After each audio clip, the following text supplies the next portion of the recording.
അപ്പോൾ ഒരു സാധാരണ വീട്ടമ്മയായിരുന്നു. പ്രത്യേകിച്ച് സുനന്ദ സാറ് പറഞ്ഞ പോലെ വെറുതെ ഇരിക്കാൻ ഇഷ്ടപ്പെടുന്ന ഒരാളായിരുന്നു.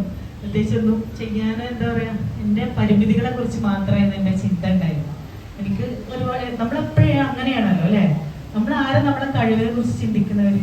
നമുക്ക് കാണാൻ പറ്റുന്നുണ്ട്, കേൾക്കാൻ പറ്റുന്നുണ്ട്, നടക്കാൻ പറ്റുന്നുണ്ട്, എല്ലാം നമ്മള് ഉള്ളതിനെ കുറിച്ച് നമ്മൾ ചിന്തിക്കുന്നില്ല. എപ്പോഴും എന്താണ് ഉണ്ടാവുക, ഇല്ലാത്തതിനെ കുറിച്ചിട്ട് നമ്മൾ ചിന്തിക്കാം.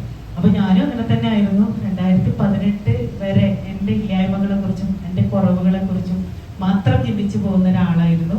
അതുകൊണ്ട് തന്നെ ജീവിതത്തിൽ സക്സസ് ആവണം, സ്വന്തമായിട്ട് വരുമാനം വേണം, ഫാമിലിയെ സപ്പോർട്ട് ചെയ്യണം എന്നൊക്കെ ആഗ്രഹം ഉണ്ടായിരുന്നെങ്കിലും ഇതിന് മുന്നിട്ടിറങ്ങാൻ ധൈര്യമില്ലാത്ത ഇത് തന്നെയായിരുന്നു. എൻ്റെ കുറവുകൾ ഞാൻ ഇറങ്ങിക്കഴിഞ്ഞാൽ എന്താണ് ഉണ്ടാവുക എന്നുള്ള ഒരു ഭയം, ഒരു ഫിയർ എനിക്കുണ്ടായിരുന്നു.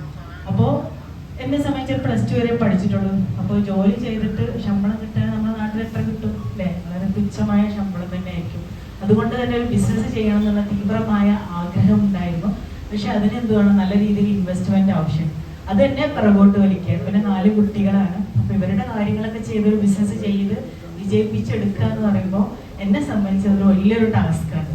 അപ്പൊ ഈ ഒരൊറ്റ പേടി കാരണം, ടെൻഷൻ കാരണം പിറകോട്ട് നിൽക്കുന്ന ഒരാളായിരുന്നു ഞാൻ. പക്ഷെ ഞാൻ മോദിക്കൻ പ്രൊഡക്ട്സ്, എല്ലാവരും പറഞ്ഞ പോലെ പ്രൊഡക്ട്സ് ഞാൻ ഉപയോഗിച്ചപ്പോൾ, ഞാൻ ഗൾഫിൽ ഒരു 8 വർഷം സൗദിയിലായിരുന്നു. ആ ക്വാളിറ്റി എനിക്ക് ശരിക്കും തിരിച്ചറിയാൻ പറ്റി.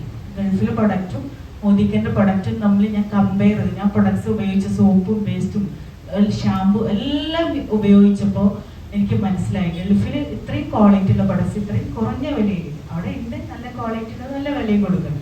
അപ്പൊ നമ്മളെപ്പോലെയുള്ള ആ ഒരു കാറ്റഗറിയുടെ ആളുകൾ യൂസ് ചെയ്യുന്ന ആ പ്രൊഡക്ട്സ് ശരിക്കും അവിടെ കിട്ടില്ല. ഇത്രയും നിലവാരമുള്ളത് ഇത്രയും വില കുറവിൽ കിട്ടില്ല. അപ്പൊ ഞാനത് പല ഇതന്നെ എൻ്റെ ചിന്തയിലുണ്ടായിരുന്നു.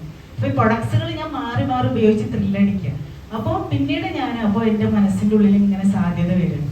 നമ്മുടെ നാട്ടില് പറ്റില്ലായിരുന്നു.